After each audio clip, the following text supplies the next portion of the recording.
नवीन नवरीसारखं तयार होऊन जोडीनं कुलदेवताच्या दर्शनाला जाणं हे मज्जा वेगळीच ना. आणि त्यात नशीब किती थोर की कोल्हापूरचा ज्योतिबा हा माझा कुलस्वामी आहे. मग काय पहाटे 6:30 वाजता आम्ही घर सोडलं. गावाला आलं की आमचं दरवर्षी ठरलेलंच आहे एक दिवस हा कुलदेवतासाठी काढायचा आणि तो आम्ही काढतोच. आणि ह्यावर्षी पण आम्ही ठरल्याप्रमाणे पहाटे 6:30 वाजता घर सोडलं. नंतर उन्हाचा खूप मोठा तडाखा लागतो आणि पोरं सोबत होती म्हणून आम्ही लवकर घरातून निघालो.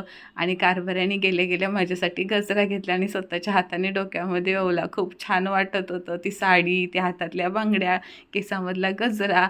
आणि पहाटे 6:30 वाजता म्हणजे अशा उन्हामध्ये, कोवळ्या कोवळ्या उन्हामध्ये आम्ही डोंगरावरती पोचलो. हवा सुटलेली आणि गुलाबी गुलाबी सजलेला डोंगर एकदम छान वाटलं. पण लाईन होती, 1-1.5 तास लागले आम्हाला आतमध्ये जायला, कारण मंदिराचं काम चालू होतं. मेन कुलदेवताच्या दर्शनाच्या अगोदर कोणत्या देवतांचं दर्शन होतं तुम्हाला माहीत आहे का? आणि तोच तो आपला दख्खनचा राजा ज्योतिबा. ज्योतिबाच्या नावानं चांग भलं तुम्ही पण माझ्यासोबत दर्शन करा. एवढं सुंदर दर्शन झालं ना, मन एकदम शांत होतं.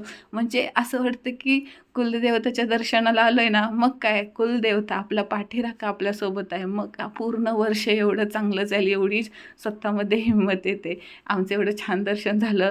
आणि सकाळी 6:30 वाजता निघालेलं. पोरांना भूक लागलेली. माझं आणि जाऊबाईचं बुंडकलं. दोघांना पण नाश्ता केला आणि यमाई देवीच्या आम्ही दर्शनाला गेलो. तिची मूर्ती एवढी सुंदर आहे ना, की आई असं वाटतं लांबूनच बोलते, "तू कशाला घाबरते? मी तुझ्यासोबतच आहे ना." आईला हळदी-कुंकू वाहिलं आणि माहिती आहे ना तुम्हाला, तिच्या बाजूलाच असं एकावरती एक दगड असे रचले, की आपली इच्छा पूर्ण होते. कोण घराचं स्वप्न बोलतं. मी दरवर्षीच हे करते, पण मी कधी काही मागत नाही. तसंच बिन मागता खूप काही दिलेलं आहे. म्हणून मी काही मागत नाही. पण ह्यावर्षी एक इच्छा होती, ती ठेवली. म्हटलं बघूया का पूर्ण होते का?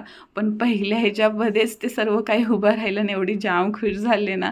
आणि आपले ह्या पिल्लू न तो पण बोलला, "इमी मला पण करायचं आहे." काय माहीत त्याची इच्छा काय होती. आम्ही कंदमुळं खाल्लं. आणि तुम्हाला माहिती आहे का हे ठिकाण कुठलं आहे कोल्हापूरचं? जे जात असतील त्यांना नक्कीच माहीत असेल. असे पाण्यामध्ये चक्क मंदिरं आहेत आणि सगळीकडं महादेवाचे मंदिर आहे. अर्धी पाण्यामध्ये बुडलेली आहेत. म्हणजे पावसाळ्यामध्ये ते मंदिरं दिसतच नाही. एवढे छान लोकेशन आहेत ना. नवीन जोडपे तिथं प्री वेडिंग शूटसाठी येतात. आपलं काय, आपण थोडे न जुनं झालं आहे. कारभाऱ्यांनी माझे एवढे सुंदर सुंदर फोटो काढले ना. हां, ऊन होतं, पण हवा पण एवढी छान सुटलेली. आणि ही माझी सुंदर साडी, कॉटनची आपली महाराष्ट्रीयन साडी. तुम्हाला तिचं नाव माहीत आहे का? तिच्यावरती तर एवढे सुंदर फोटो आले ना माझे. आणि आपले सबस्क्रायबर खूप छान छान भेटले ना तिथे. खूप छान छान. सगळ्यांना खूप खूप धन्यवाद एवढ्या प्रेमाबद्दल. परत एकदा बोला, ज्योतिबाच्या नावानं चांग भलं.